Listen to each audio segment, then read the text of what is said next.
Paggawa ng dishwashing liquid, simulan na natin. Just add 14 liters of water. Unang ingredients, ibuhos natin itong Bubble booster.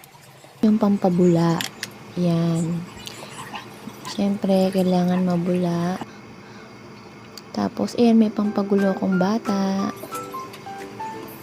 Nakikihalo po siya.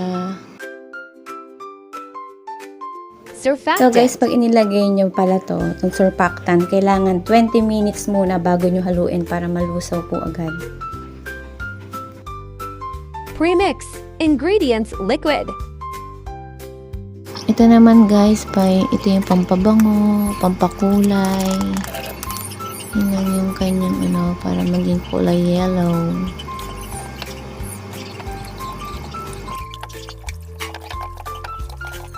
Thickener. O yan, alam nyo na to. Sa pangalan pa lang, thickener, di pampalapot. Yan na. Kailangan na lang nating haluin hanggang sa maging malapot. Tiyaga lang talaga kasi nakakangalay talaga to. Yan. Okay, fast forward ko na lang muna. Music please! Let's see what will happen.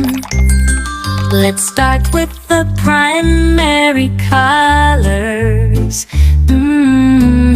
Let's go.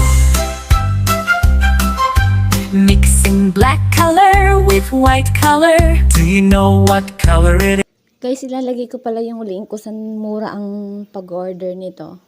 Kasi magandang klase yung niya, ingredients. Meron kasi nabibili ito, ready mix na, tubig na lang ihahalo mo. Kaya lang hindi maganda.